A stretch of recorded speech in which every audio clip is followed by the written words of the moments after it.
ఆకాశం ఎందుకు కొరకు తెరవబడింది? ఎవరి కొరకు తెరవబడింది? ఆకాశం తెరవబడింది దేని కొరకు అనే విషయాలు అడుగు. ప్రతి ఒక్కరికి పరలోక బియ్యం ఇస్తారని మన తండ్రి, దేవునికి స్తోత్రం. అంతవరకు కూడా మరి ఆకాశం అని ఇక్కడ రాయబడింది, కానీ ఇంగ్లీష్ బైబిల్లో హెవెన్ అని ఉంటుంది. ఏంటది? హెవెన్ అంటే పరలోకం తెరవబడింది. దేవునికి మహిమ కలుగునుగా. అప్పటి వరకు కూడా భూమి మీద ఉన్న ప్రతి మానవునికి పరలోకం మూసివేయబడింది. కేవలం దేవునికి ఇష్టమైనప్పుడు మాత్రమే కారు మేఘంలో ఆయన దిగి వచ్చి సీనాయి పర్వతం మీద, హోరేబు పర్వతం మీద ఆయన ఆశీనుడై ఆ కారు మేఘంలో నుంచి మాట్లాడుతూ ఆ తదుపరి ఇశ్రాయేలు ప్రజలకు సమీపమున ఉండాలని ఆశపడి ఒక మందస్సము ఆయన ఏర్పాటు చేయించుకుని కెరూబు సిరాకుల మధ్యలో నుంచి, కరుణాపీఠము మధ్యం నుంచి ఆయన తన ప్రజలతో మాట్లాడుతూ వచ్చేవాడు. దేవునికి స్తోత్రం. అయితే సమస్త ప్రజలకు ఆయన యొక్క శబ్దం, ఆయన యొక్క స్వరం, సమస్త మానవులకు ఆయనతో అనుసంధానం ఎప్పుడు ప్రారంభమైంది అంటే యేసు క్రీస్తు ఈ భూమి మీద సంచరించి ఆయన స్వార్థకు పూనుకున్న నాట నుండి కూడా ప్రతి మానవుని కొరకు పరలోకం తెరవబడింది. దేవునికి స్తోత్రం. ఇది దేనికి సూచనగా ఉంది? లోబడిన ప్రతి ఒక్కడు, తగ్గించుకున్న ప్రతి ఒక్కడు, అప్పగించుకున్న ప్రతి ఒక్కడు ఎప్పుడు ప్రార్థన చేసినా వాడి నిమిత్తం పరలోకం తెరవబడి ఉన్నది కనుక నేరుగా సహాయం పొందుకునే అవకాశం వాడికి ఉన్నదని మన బైబిల్ నుంచి ధ్యానం చేయడం జరిగింది. దేవునికి మహిమ కలుగునుగా. ఆ తదుపరి పరిశుద్ధాత్మ ప్రతి ఒక్కరికి అనుగ్రహింపబడిన ఒక వరమే అయినప్పటికీ దానిని పొందుకొనుటకు ప్రయాసపడాలి అనే విషయాన్ని మనం ధ్యానం చేస్తాం. అపోస్తలులందరికీ కూడా యేసు ప్రభు బాప్తిస్మం ఇచ్చినప్పటికీ ప్రభు వారితో చెప్పారు, నేను వెళ్తున్నాను, వేరొక ఆదరణకర్త మీ కొరకు వచ్చుచున్నాడు. మీరు మేడ గదిలో నిలిచి మీరందరూ ప్రార్థన చేసి ఉపవాసం ఉండి కన్నీరు కాచి ఎదురు చూడండి, మీ మీదకు శక్తి వచ్చి వరకు మీరు కనిపెట్టండి. దేవునికి స్తోత్రం. వారు కనిపెట్టి మేడగదిలో అపోస్తలులు, స్త్రీలు ప్రార్థన చేసినప్పుడు పెంతెకోస్తు పండగ దినమున పరిశుద్ధాత్ముడు అగ్ని నాలుకల వలె విభాగింపబడి ప్రతి ఒక్కరి పైన రాలెను. దేవునికి స్తోత్రం. అంతటా వారు పరవశముతో నిండుకొని అన్య భాషలతో మాట్లాడుచుండిరి. ఆ పెంతెకోస్తు పండగకు వచ్చిన నానా విధములైన దేశపు ప్రజలందరూ కూడా వీరు క్రొత్త మద్యము తాగి ఉన్నారు, లేని ఎడల మన భాష వీరికి ఎట్లు తెలియదు అన్నప్పుడు పేతురు మాట్లాడుతున్నాడు, అయ్యలారా మేము మద్యము తాగలేదు, పరిశుద్ధాత్మ నింపుదల వలన ఆయన ఇచ్చిన శక్తి ద్వారాగా మేము ఈ భాషలు మాట్లాడుతున్నామని స్వార్థ ప్రకటించినప్పుడు ఒక్క దినమే 3000 మంది బాప్తిస్మం పొందారు. దేవునికి స్తోత్రం. వరముగా పరిశుద్ధాత్మను అనుగ్రహింపబడ్డాడు, కానీ పొందుకొనుట నీ వంతు అనే విషయం మనం ధ్యానం చేస్తాం. దేవునికి స్తోత్రం. మళ్ళొకసారి జ్ఞాపకం చేస్తున్నాను, మీ హృదయాల్లో ఈ మాట ముద్రించుకుపోవాలి. పరిశుద్ధాత్ముడు మీలో ఉన్నాడా? పరిశుద్ధాత్మ మీరు పొందుకున్నారని ఎవరైనా అడిగితే, నేను పలానా రోజు లేదా పలానా సంవత్సరంలో ఈ వయసు నాకు ఉన్నప్పుడు పలానా అర్ధరాత్రి నేను ప్రార్థన చేస్తుండగా పరిశుద్ధాత్మను పొందుకున్నాను అని ఖచ్చితంగా చెప్పగలగాలి. దేవునికి స్తోత్రం. హల్లెలూయా. ఊరికి నేను బాప్తిస్మం తీసుకున్న తర్వాత ఆ వరం నాకు వచ్చింది కదా, పరిశుద్ధాత్మ నాలో ఉన్నాడు అనడానికి మీకు వరం వచ్చింది, కానీ పొందుకోవలసిన బాధ్యత నీది. దేవునికి స్తోత్రం. వరము తెరవబడాలి. దేవునికి మహిమ కలుగునుగా. వరం ఏం చేయబడాలి? నేను అన్నిసార్లు చెప్పాను, వరము అనగా ఇంగ్లీష్ బైబిల్లో రాయించబడిన మాట గిఫ్ట్. ఏంటది? Gift is always wrap. అంటే బహుమానం ఎప్పుడు ఇవ్వబడిన ఎలాగ ఇవ్వబడుతుంది? కనబడి ఎలాగించిందంటే బహుమానం అంటారు. ఎలాగ ఇవ్వబడుతుంది బహుమానం? అందులో ఏముందో తెలుసుకోవాలి, అందులో ఉన్న శక్తిని లేదా అందులో ఉన్న ఆనందాన్ని అనుభవించాలంటే అది ఏం చేయబడాలి? తెరుచుటకు ఎవరి బలం కావాలి? నీ పుట్టినరోజుకో నీ పెళ్లి రోజుకో వచ్చి చాలా మంది గిఫ్ట్స్ ఇస్తారు. ఇచ్చినప్పుడు ఎప్పుడైనా అరే నువ్వే తెలిసి చూపించు అంటావా? ఏమంటావు? నీట్గా తీసుకుని ఇచ్చాక తెరువు నువ్వే అను. ఎందుకంటే గిఫ్ట్ ఇచ్చుటకు వాడి సామర్థ్యం కావాలి, తెరుచుకున్నటకు నీ సామర్థ్యం దేవునికి ఇస్తాడు. నీకు వరం అనుగ్రహించిన వాడు దేవుడు. ఆ వరమును తెరిచి ఆత్మను పొందుకున్నట నీ వద్దు దేవునికి ఇస్తాడు. ఒకవేళ ఏ సూచన లేకుండానే పరిశుద్ధాత్ముడు మనలోకి వచ్చేస్తాడు అనుకుంటే పెంతెకోస్తు పండగ దినాన్న వారు పరవశంతో నిండుకోరు, అన్ని భాషలు మాట్లాడరు. ఆ భాషలు విని అనేక మంది క్రీస్తును వెంబడించే అవకాశం కూడా లేదు. ప్రియ దేవుని బిడ్డలు మీరు గమనించారు, ఎప్పుడు దేవుని యొక్క దర్శనము జరిగినా అక్కడ శక్తి ఖచ్చితంగా ఉంటుంది. దేవునికి స్తోత్రం. ఎందుకంటే మన దేవుడు ఏ దేవుడు గొప్ప దేవుడు, శక్తి సంపన్నుడని గలమెత్తి నిన్ను నేను గానమాడేదా, రాజుల రాజు అక్షర దుర్గమని నీ కీర్తిని నేను కొనియాడేదా, రాజుల అక్షర దుర్గమని నీ కీర్తిని నేను అద్భుత క్రియలు ఆశ్చర్య కార్యము చేయగలడు. హల్లెలూయా. ఆయన ఎవరంట? శక్తి సంపన్నుడు. దేవునికి స్తోత్రం. ఎవరైనా శక్తి, ఎవడైనా ఒక బాగా దీర్ఘ దేహము కలిగి బలాఢ్యుడై నీ ముందుకు వచ్చి మాట్లాడితేనే ఒక్కడు ఏం చేస్తామో వాడు చూడగానే ఈ భాషలో చెప్పాడు, వాయు అత్యుత్తముడు అంటారన్న. సరే ఒక అడుగు అంత దీర్ఘదేహంతో మనం చూస్తే వెంటనే ఏమనిపిస్తుంది? అమ్మబాబు ఎంత ఒక బలమైన మనిషిని కాన్ఫరెన్స్ చేసినప్పుడు, ఎదుర్కొన్నప్పుడే వాడి దేహాన్ని చూసే వాడి శక్తి అంచనా గట్టి ఒక అడుగును వెనక్కేస్తాం అంటే ఆడి ప్రభావం ఏమైనా పడుతుందంటే, మరి దేవుడు నేను దర్శించినప్పుడు, పరిశుద్ధాత్మని సంధించినప్పుడు నేను ఏ శక్తిని అనుభవించలేదండి. అదంతా ముద్దుతో మాట్లాడి ఈరోజు చాలా మంది దేవుని పెట్టారు, క్రైస్తవ సేవకులే పరిశుద్ధాత్మ అనుభవాలు ఏమాత్రం లేని వారు విక్రింత పాలు చేస్తారు. పరిశుద్ధాత్మ శక్తి వస్తుందా? పరిశుద్ధాత్మ భాషలు మాట్లాడతారా? పరిశుద్ధాత్మ ఎగురుతారా? ఏంటిది అలాగే? నీకు తెలియక ఆత్మ లేక చంపబడుతుంది. ఒకసారి పొందుకుంటే అర్థమవుతుంది దేవునికి స్తోత్రం. ఎలా పొందగలరంటే బైబిల్ చెప్తుంది, అడుగు ప్రతి వారికి అనుగ్రహింపబడిన అంత్యకాలం ముందు సర్వజనుల మీద ఏం చేస్తున్నాడు? నా ఆత్మను కుమ్మరిస్తాను. అదేంటి? బాప్తిస్మం పొందగానే వరం ఆయన హృదయంలోకి వచ్చేస్తే మళ్ళీ కుమ్మరించలేదు. మీకు అర్థమవుతుందా? వరం వచ్చింది, నువ్వు అడిగి వేడుకుంటూ ఆ వరం కుమ్మరించబడతారు. దేవునికి స్తోత్రం. పరిశుద్ధాత్మ కుమ్మరింపు కావాలి. నువ్వు ప్రార్థన చేసి కనిపెట్టి ఉపవాసం ఉండి కొన్ని దినాలు దేవుని సన్నిధిలో కనిపెట్టి ఏడ్చిన ఎడల ఆశ కలిగిన వాడికి ఇవ్వబడతావు. దేవునికి మహిమ కలుగునుగా. ఆత్మ అనుభవాలు పొందుకోవచ్చు చాలాసార్లు, కానీ ఆత్మ నింపుదల కాదు. గమనించాలి. దావీదు సౌలు చేత తరమబడుతూ సమూయేలు నివసిస్తున్న ఒక ఆశ్రయపురానికి చేరుకుంటాడు దావీదు. సమూయేలు దావీదు కలిసి ఉంటారు. సౌలుకు తెలుస్తుంది.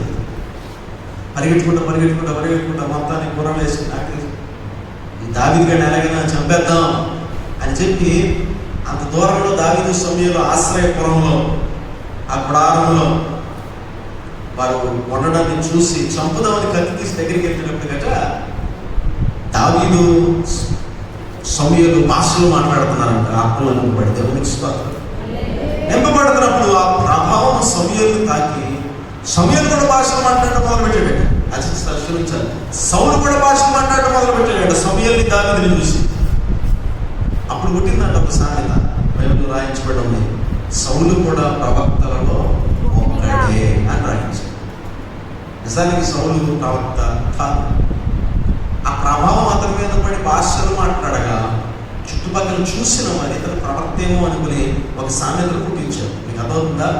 దాని అర్థం ఎప్పుడో దేవుడి నుంచి తొలగిపోయి దెయ్యాల బారిన పడిన సౌలులో పరిశుద్ధాత్ముడు ఉన్నాడని కాదు, కేవలం ప్రభావం పడుతుంది. దేవుని స్తోత్రం. కొన్నిసార్లు మన కన్నీటిలో, మన దుఃఖంలో, మనం చేసే ప్రార్థనలు, దేవుని మందిరంలో కూర్చుని శక్తి కలిగిన వాక్యం వింటున్నప్పుడు, ఆరాధనలో ఉన్నప్పుడు ఆ ప్రాంగణంలో పరిశుద్ధాత్ముడు సంచరిస్తాడు. కాబట్టి కొన్నిసార్లు ఆయన ప్రభావం మనం తాగొచ్చు, ఆ అనుభూతిని మనం అనుభవించవచ్చు. కానీ దాని అర్థం పరిశుద్ధాత్మను పొందుకున్నామని కాదు. ఆ మాట అర్థమవుతున్నాయి. ఊరికే ఉచితంగా ఆశ లేకుండా నీలోకి వచ్చి నివసించడానికి నేను ఇష్టపడి నువ్వు అడగాలి. అడుగుడి మీకు ఇవ్వబడును, తట్టుడి వెదకుడి మీకు దొరకదు. దేని గురించి రాయించినట్టు ఆ మాటలో ఆ కిందే రాయించబడి ఉంటుంది. ఆత్మ గురించి సంగతులు చెప్పుచున్నాము. దేవునికి స్తోత్రం. అడుగుడి ఇవ్వబడు, తెరవడి తీయబడు, తట్టుడు వెదకుడి దొరకములని ఆ మాటను పట్టుకుని మనం ప్రభావం వెతుకుతున్నానయ్యా, ఒక కిలో బంగారం దయచేయి ప్రభువా, తడుతున్నానయ్యా, ఒక కోటి రూపాయల ఆశ దయచేయ్యా, అడుగుతున్నానయ్యా, ఒక కారు దయచేయ్యా అని అనడం కాదు. అసలు ఎందుకు అసలు రాయించదు? ఆ ఒక్క మాట పట్టుకుంటాం కానీ కిందకెళ్ళ మనం ఆ కిందే ఉంటుంది. ఆత్మను గురించి సంగతి రాయబడింది. దేవునికి స్తోత్రం. అంటే తట్టాలంట, కట్టాలి, అడగాలి, వెతకాలి, దానికి ఆశ కావాలి. దేవునికి స్తోత్రం. వెతికేవాడు వెతకడం అనే మాట ఎందుకు వచ్చింది అని అంటే కనిపిస్తుంది అనుకో, దాన్ని వెతకక్కర్లా. ఇంట్లో ఏదైనా కనపడకుండా ఉందని నీకు తెలుసు కానీ కనపడలేదు, అప్పుడు ఏం చేస్తావు? ఎలా వెతుకుతావు? ఒక్కసారి ఎలా చూసి వదిలేస్తావా? ఇల్లు మొత్తం 4 సార్లు దులుపుతావు. అది దొరికే వరకు నిద్రపో. ఇంట్లో ఎవరికి నిద్ర పడకుండా చేస్తావు. నువ్వు నిద్రపో, ఎవరి నిద్రపో. ఎదుగు చేరుది, ఈ పరువు ఎంతో, ఆ విలువది. ఆ 10 రూపాయలు దొరికే వరకు కూడా నిద్ర పడతావు. ఎలా వెతకాలి మరి ఆత్మ? జస్ట్ మోకరించి పరిశుద్ధాత్మ అయిపోద్ది. ఖచ్చితంగా నువ్వు పొందుకున్నావని నీకు తెలిసే వరకు, శక్తి నిన్ను ఆవరించే వరకు, ఆత్మను సంధించే వరకు, బలమును పొందుకున్న వరకు అడగాలి. దేవునికి మహిమ కలుగును గాక. నువ్వు పొందుకున్న తర్వాత ఎవరికి చెప్పక్కర్లా, ఎవరికి నువ్వు చెప్ప, ఎవరికి నాకు ఇలా జరిగిందండి ఇది ఆత్మేనంటారు అడగక్కర్లా. పరిశుద్ధాత్మ పొందుకున్నప్పుడు అర్థమైపోతుంది, అనుభూతి కాదు. ఆయన నీలో వచ్చి నీలో నివసించి నిన్ను నింపుతాడు ఆయన శక్తితో. దేవునికి స్తోత్రం. హల్లెలూయా. ఆ క్షణం నీకు అర్థమవుతుంది, ఆ గడియ నీకు తెలిసిపోతుంది. ఏతున్నాడితో చెప్తాడు, ఎప్పుడు పట్టుకు ఎప్పుడు నమ్ముకున్నావా, ఎప్పుడు పొందుకున్నావా పరిశుద్ధాత్మ పేరుతో నీ తోమని మత్తని అడిగితే చెప్తారు, మేము పలానా రోజు మేడగదిలో పలానా సమయానికి పొందుకున్నాం. దేవునికి స్తోత్రం. హల్లెలూయా. నిన్ను అడిగితే నువ్వేం చెప్తావు? పరిశుద్ధాత్మ పొందుకున్నట్టు ఏం చెప్తావు? ప్రియదేవుని బిడ్డ, చాలా సీరియస్గా తీసుకోవాల్సిన మ్యాటర్. ఆత్మ లేనివాడు నా వాడు తాటికి అక్షరాలు రాయించాడు. మొదటి మనలో ఆత్మ అన్నమాట మీరు ఎక్కడ చూసినా పెద్ద పెద్ద అక్షరాలతో ఉంటుంది. ఎంత ప్రాముఖ్యం ఆత్మ. పరిశుద్ధాత్మ పొందుకునే అనుభవం, ఆశ, అతృష్ణ, ఆత్మ వరాలు, ఆత్మ నింపుదల, భాష ఖచ్చితంగా అవసరం. లోకం ఏదైనా అనుకునేవ్వండి, లోకం ఎలాగైనా మాట్లాడేవ్వండి, విక్రించినేవ్వండి, కానీ అనుభవం కలిగిన వాడికి తెలుసు. దేవునికి స్తోత్రం. హల్లెలూయా. ఇక వాక్యం సెలవిస్తుంది, నశించుచున్న వారికి అది ఎలాంటిదంట? వెరితనం. దేవుని గురించిన ఏదైనా వారికి వెరితనం. నశించుచున్న వారు అన్యుల్లోనే కాదు, క్రైస్తవులని ముద్ర వేసుకుని తిరుగుతున్న వారిలో కూడా ఉంటారు. ఆత్మ లేని వారందరూ ఖచ్చితంగా నశించిపోయేవారే, అందులో ఎటువంటి సందేహం లేదు. ఆత్మనుడి ఆత్మచేత ముద్రింపబడని ఎడల అసలు ఏం లేదంట, పరలోకమే లేదు. పరలోకం కావాలంటే ఏ ముద్ర కావాలంట? పరిశుద్ధాత్మ ముద్ర కావాలి. దేవునికి స్తోత్రం. ఆయనలో ముద్రింపబడాలి కనుక ప్రతి ఒక్కరూ ఆత్మను పొందుకోవాలి, ఆత్మలో వర్ధిల్లాలి. దేవునికి మహిమ కలుగును గాక. ఆ తదుపరి పరిశుద్ధాత్ముడు పావురము రూపములో ఆయన మీద రాలేను. దేవునికి స్తోత్రం. ఎందుకు పావురము రూపములో పరిశుద్ధాత్ముడు ప్రభు మీదకి దిగి వచ్చాడు? ఆ పావురము ప్రత్యేకతలు ఏంటో మనం ధ్యానం చేస్తున్నాం. దేవునికి స్తోత్రం. హల్లెలూయా. నా ప్రియురాలా పావురమా, నీ కళ్ళు ఎంత ఎంత నిష్కలంకంగా ఉన్నాయి. నీ కళ్ళు గొప్ప నీ ముసుగు వెనకాల నీ కళ్ళు ఎంత అందంగా ఉన్నాయి అనే మాటలు మనం ధ్యానం చేస్తాం. దేవునికి స్తోత్రం. హల్లెలూయా. పావురంతో ఎందుకు పోల్చాడు దేవుడు? ఎన్నో రకాల అందమైన పక్షులు ఉన్నాయా, కొంగ ఉంది, హంస ఉంది. నిజానికి పావురం కంటే అందమైన పక్షులు చాలా ఉన్నాయి. వాటిని చూస్తేనే ఆశ్చర్యపడేలా అనిపిస్తుంది. అన్ని రకాలైన పక్షులు ఉన్నాయి. మా వెస్ట్ గోదావరిలో కొల్లేరు అనే ప్రాంతం ఉంది. తెలుసా మీకు ఎవరిగా? కొల్లేరు సరస్సు. దేవాలయం దగ్గర నుంచి, విజయవాడ దగ్గర నుంచి కూడా కొంచెం మంచిగా ఉంటుంది. కొల్లేరు అనే ఒక సరస్సు. కొన్ని 100 ఎకరాల్లో ఆ సరస్సు ఉంటుంది. చెరువు, ఒక పెద్ద పార్క్ ఉంటుంది అక్కడ. మీరు ఎప్పుడైనా వెళ్ళి చూడగలిగితే చూడండి. ప్రపంచంలోని అన్ని జాతుల రకరకాలైన పక్షులు వచ్చి అక్కడ నివాసం ఉంటాయి. అది దానికి స్పెషాలిటీ. ఎక్కడా కనపడని బర్డ్స్. ఆస్ట్రేలియాలో చాలా ఫేమస్ అయిన ఫాల్కన్ బర్డ్ అనేది మన మొత్తం భారతదేశంలో ఎక్కడా కనపడదు, కొల్లేరులోనే కనపడుతుంది. మా ప్రాంతంలో మాత్రమే కనపడుతుంది. చాలా ప్రఖ్యాత. చిలక జోషి చెప్పాడు ఉంటాడు, చూసారా మీరు? అటు పెట్టులో పెట్టి తీసుకొస్తాడు దాన్ని. అక్కడ అలా తిరుగుతాడు, బయటకు వచ్చి అది తీసి మళ్ళీ లోపలికి. ఆయన తెలిసి ఎంతసేపు తెరవాలి, కొంచెం 1 నిమిషం ఎక్కువ తెలిసి వచ్చాడు అనుకో, ఏం చేస్తుంది? అంటే కనపడదు. ఇంకా మీకు అర్థమవుతుందా? కానీ పావురం అలాంటి పక్షి కాదు. దేవునికి స్తోత్రం. నువ్వు తీసుకెళ్ళి వద్దని కొంచెం దూరంగా వదిలేసినా అది మళ్ళీ ఇంటికి తిరిగి వస్తుంది. దేవునికి స్తోత్రం. హల్లెలూయా. నాన్న నాన్న నీ ఇంటికి నే దూరమై ఒక్క క్షణము కూడా బ్రతుకలేనయా. నాన్న నాన్న నీ ఇంటికి నే దూరమై ఒక్క గడియ అయిన బ్రతుకలేనయా. బ్రతుకలేనయా, నే బ్రతుకలేనయా, ఒక్క క్షణము కూడా బ్రతుకలేనయా. హల్లెలూయా. ఒకవేళ అది దూరంగా వెళ్ళింది అంటే తన యజమానిని చూడాలి, తన ఇంటిని చూడాలండి. చుట్టుపక్కల ఊర్ల నుంచి కాదట. ఎలా పోల్చాడంటే కొవ్వలు అష్షూరు దేశం నుంచి వస్తాయట. దేవునికి స్తోత్రం. ఎక్కడ అష్షూరు, ఎక్కడ ఇశ్రాయేలు. దేవునికి మహిమ కలుగుతుంది. ఎందుకు ఈ పోలిక పోలుస్తున్నాడు? గొప్పలకున్న లక్షణాన్ని చెప్పడానికి. దేశములు దాటి కూడా ఆ గొప్ప తన ఇంటిని ఎదుర్కొంటూ వచ్చేస్తుంది. దేవునికి స్తోత్రం. పరిశుద్ధాత్ముడు నీలో ఉంటే నీ ఇల్లు ఏదో నీకు అర్థమవుతుంది. దేవునికి మహిమ కలుగుతుంది. నీ తండ్రి ఎవడో, నీ ఆత్మీయ తండ్రి ఎవరో నీకు తెలుసుకోవాలి. నువ్వు ఎంత దూరం వెళ్ళినా నువ్వు మళ్ళీ ఎక్కడికి వస్తావు? నీ ఇంటికి నువ్వు రావాల్సిందే.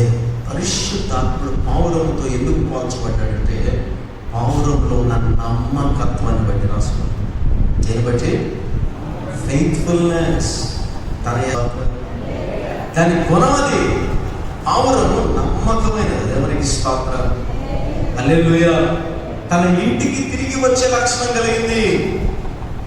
పరిశుద్ధాత్మను కనుక నువ్వు పొందుకుంటే, పరిశుద్ధాత్మతో కనుక నువ్వు నింపబడితే, నువ్వు ఎక్కడికి వెళ్ళినా, ఎక్కడికి నిన్ను అపవాది కొనిపోయినా నీ ఇల్లేంటో నీకు తెలుసు కనుక అక్కడికి వచ్చేస్తావు. దేవునికి స్తోత్రం. హల్లెలూయా. పరిశుద్ధాత్మను ఎందుకు నమ్ముకోవాలంటే, పరిశుద్ధాత్మను ఎందుకు పొందుకోవాలంటే, ఈ లోకంలో ఏ జీపీఎస్ కూడా పనిచేయదు. అంత యాక్యురేట్గా ఈ యొక్క అడ్రస్ ఏంటో చెప్పేవాడు పరిశుద్ధాత్ముడు. దేవునికి స్తోత్రం. అసలు మన అడ్రస్ మనకు తెలియాలంటే ఎవరు కావాలి? అది నీ దర్శనం ఏంటి, నీ పిలుపు ఏంటి, నీ ఏర్పాటు ఏంటి, నువ్వేం చేయాలి దేవుని కొరకు, నువ్వు ఎలా బ్రతకాలి అనేది నీకు అర్థమవ్వాలంటే పరిశుద్ధాత్ముడు నీలో ఉండాలి. దేవునికి స్తోత్రం. ప్రతి దినము పరిశుద్ధాత్మతో నింపబడాలి. పరిశుద్ధ ఆత్మ సహాయం కోరుకోవాలి. ఎప్పుడైనా GPS మోసం చేయొచ్చు, గూగుల్ మ్యాప్స్ మోసం చేయొచ్చు, కానీ పరిశుద్ధాత్మ సహవాసం కలిగిన వాడు ఎప్పుడు మోసపోడు. దేవునికి స్తోత్రం. వాడు మోసపోడు. ఈరోజు గూగుల్ అసిస్టెంట్ అని, సిరి అని చాలా వచ్చినాయి, తెలుసు కదా, వచ్చింది. ఇప్పుడు రీసెంట్గా గ్రాక్ అని కూడా వచ్చింది. అందరం తెలుసు, గ్రాక్ రిలీజ్ అయింది. ఈ AI అని వచ్చింది, ఆర్టిఫిషియల్ ఇంటెలిజెన్స్. మీ ప్రతి వాట్సాప్లో, ఇన్స్టాగ్రామ్లో కూడా వచ్చింది మేటా AI. ChatGPT అని వచ్చింది, ఫస్ట్ AI. దాన్ని డెవలప్ చేస్తూ గూగుల్ జెమినీ అని వచ్చింది. ఇవన్నీ మీకు చాలా మంది తెలియకపోవచ్చు, ఇప్పుడు జనరేషన్ ఫాలో అవుతున్నారు.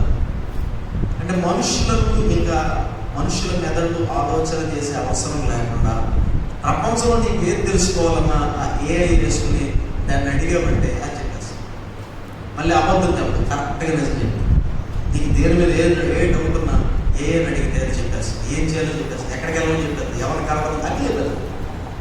అంటే మనిషి స్వతహాగా తన ఆలోచన శక్తి తను వాడకుండా ఒక టెక్నాలజీ మీద డిపెండ్ అయ్యే కాలం ఎప్పుడు వచ్చింది.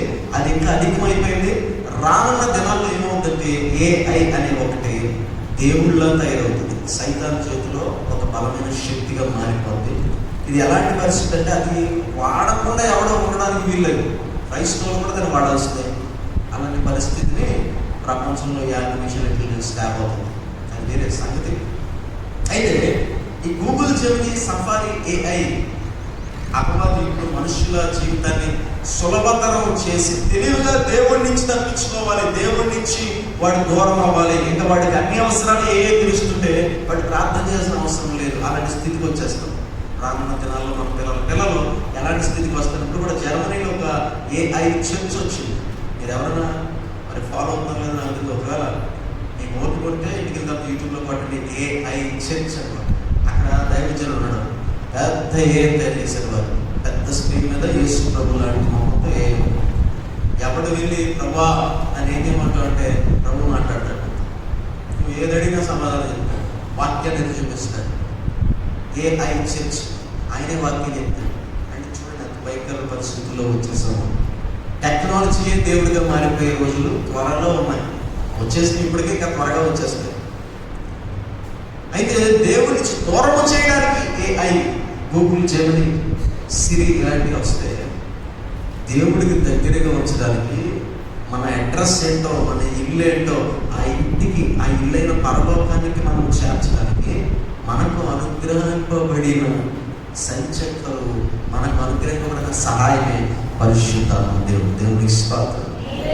హల్లెలూయా. ఆయన వచ్చే నువ్వు ఏ తప్పుడు మార్గంలో వెళ్తున్నావు అనేసరికి ఆయన హెచ్చరిస్తాడు. మంచిది కాదు, పర్యవసానం చాలా ఘోరంగా చేసుకోవాలి కదా. ఒకవేళ 2 అడుగులు నువ్వు వెళ్ళిపోయావు, అడుగు దూరమే ఉంటే మరణించడానికి అన్న సమయంలో కూడా అక్కడి నుంచి నీకు ఉపాయం బయటకు తీసుకొచ్చేస్తాడు. దేవునికి స్తోత్రం. మార్గం తప్పిపోయావంటే నేను గుర్తు చేసి ఈ మార్గంలో నువ్వు వెళ్ళడానికి ఎంత కష్టమైనా ఇలాగే వెళ్ళు అంటాడు. దేవునికి స్తోత్రం. అంచిల్ అండ్ అన్లెస్ నువ్వు భ్రష్టుడివై నీ మాట నాకు అక్కర్లేదు నువ్వు అని బలవంతంగా ఆయనను దూషిస్తే తప్ప దేవుడు మన నుంచి ఆయన తీసివేయడు. నీకు అర్థమవుతుందా? అందుకే ప్రకటనలో దేవుడు అన్నాడు, మారు మనసు పొందితే సరే లేని ఎడల నేను నీ వద్దకు వచ్చి నీ దగ్గర ఉన్న దీపస్తంభమును దాని ప్రదేశం నుంచి నేను తీసివేస్తాను. పరిశుద్ధాత్మను గురించిన సంగతులను తెలుసుకోకపోతే, పరిశుద్ధాత్మ నడిపింపులను లేకపోతే మరి దేవుని బిడ్డలారా నీ దీపస్తంభం వెలిగేదిగా ఉండదు. మారు మనస్సు పొంది దేవుని ఆత్మ నడిపింపులో మాత్రమే నడవాలి. పరిశుద్ధాత్మను పొందుకుని నీ ఇంటికి నువ్వు చేరాలి. దేవునికి స్తోత్రం. హల్లెలూయా. మార్గము చూపుము ఇంటికి నా తండ్రి ఇంటికి, మాధుర్య ప్రేమ ప్రపంచము చూపించు కంటికి, ధనమే సర్వం పరుచు సుఖమే సౌఖ్యం పరుచు తండ్రి ధరణి భోగములెల్ల బ్రతుకు ధ్వంసం చేయ దేహి నిను చేరితి, దేహి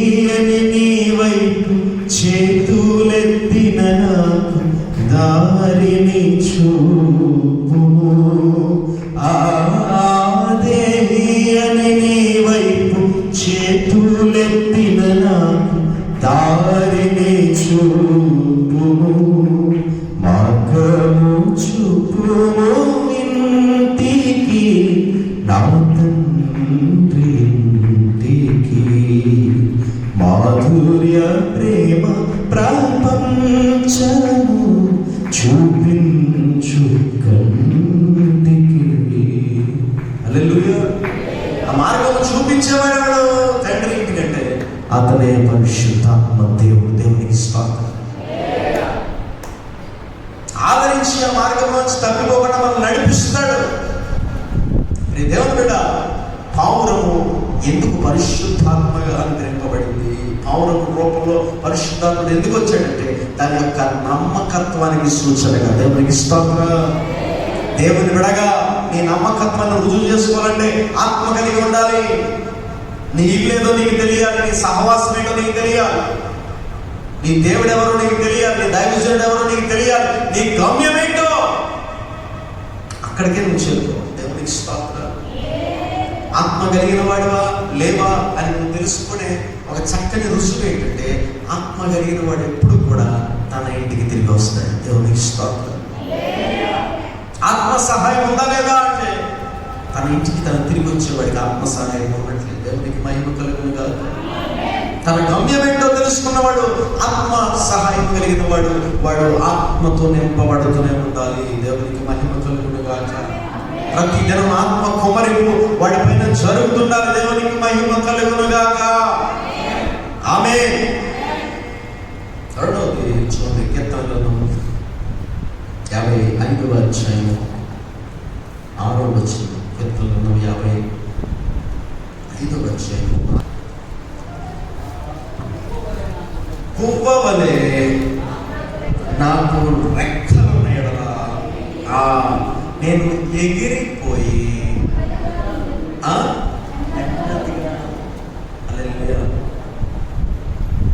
ఒక లేఖనం ఉంది, ఆయన రెక్కల నీడలో మనకి ఏముందట? ఆశ్రయం ఉన్నది, నెమ్మది ఉన్నది, విశ్రాంతి ఉన్నది. దేవునికి స్తోత్రం. ఆయన రెక్కల నీడలో మన దాస్తాడు. ఆయన రెక్కల నీడలో మనం దాక్కుని ఉండాలి. దేవునికి మహిమ కలుగునుగా. ఇక్కడ రాయించబడింది, గొప్పవలే రెక్కలు పడిన ఎడల నేను ఎగిరిపోయి ఎలా ఉంటాను? నెమ్మదిగా ఉంటాను. దేవునికి మహిమ కలుగునుగా. పావురముకున్న ఒక మంచి లక్షణం మీరు గమనిస్తే, అది ఎక్కడ పడితే అక్కడ ఉండేది పక్షి కాదు. ఎక్కువగా దీన్ని మనం ఎక్కడ చూస్తాం? పావురాలంటే చాలా దిన ప్రాంతం, రెండో యూట్యూబ్లో కొట్టినా కనబడతాం. కొల్లేరు సరస్వరంతో వచ్చేస్తాం. అక్కడికి వెళ్ళి చూస్తే అందమైన పక్షులు ఎన్నో కనబడతాయి. పావురం కంటే అందమైన పక్షులు చాలా ఉన్నాయి. కానీ ఎందుకని పావురం అనే దేవుడు ఎందుకున్నాడు అనే విషయం మనం ధ్యానం చేస్తాం. దేవునికి స్తోత్రం. ఆ ధ్యానాల్లో మనం ఉన్నాం. పావురము చెప్పాలి ఎన్ని పాయింట్లేండి? 5. అందులో మొట్టమొదటి ఒకరు చెప్పాలి. ఒకరు పావురము పరిశుద్ధాత్మకు సూచనగా ఉంది, ఆదరణకు సూచనగా ఉన్నది. 2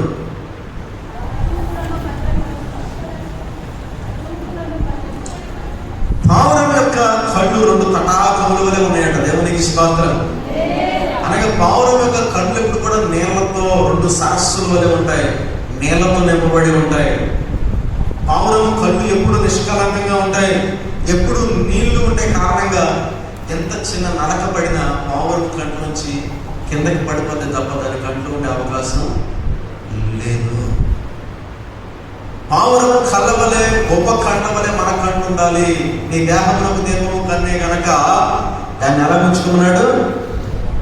పరిశుద్ధాత్మను మనం పొందుకుంటే మనం చూపులు క్రమపరచబడతాయి. 3 కన్నీటి ఆత్మాభిషేకం మన మీదకి రావాలి. దేవునికి స్తోత్రం. పావురము కేవలం కళ్ళతో కన్నీరు కార్చేది మాత్రమే కాదు.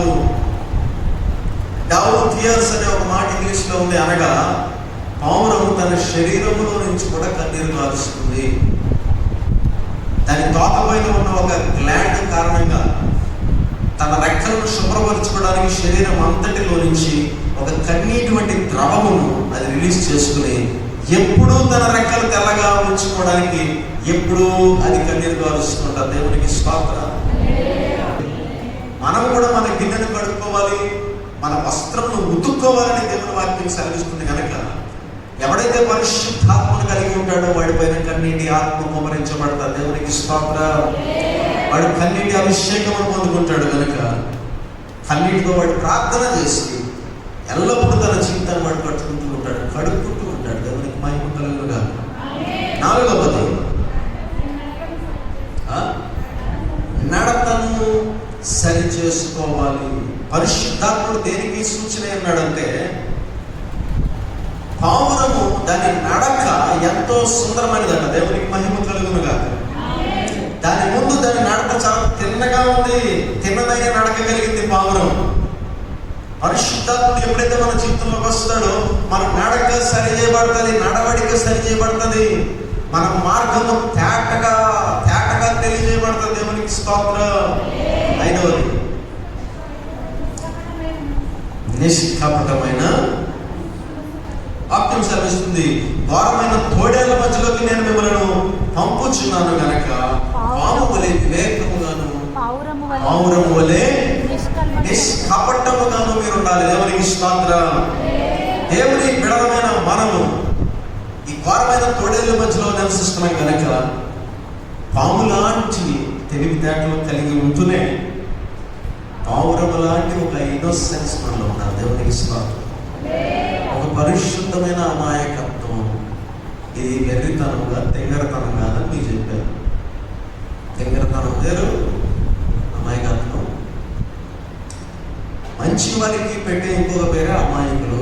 వీడు అమాయకుడు ఎలా బతుకుతాడు లేదు, ఆయన చెడ్డోడని కాదు, తెంగరోడని కాదు. వాడు అందరినీ నమ్ముతాడు, అన్నీ వచ్చుకుంటాడు, అన్నీ సహిస్తాడు.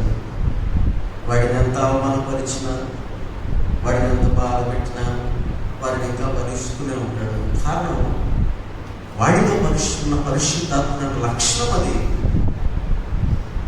అది నిష్కపటమైనది, నిష్కలంకమైన. దేవునికి స్తోత్రం.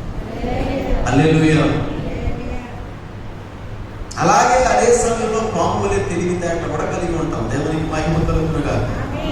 ఆమె 5 విషయాలు మనం ధ్యానం చేస్తాం. మరొక 2-3 విషయాలు నేను చూపించి ఆ తర్వాత దేవునికి స్తోత్రం. ఏం చేయాలంట?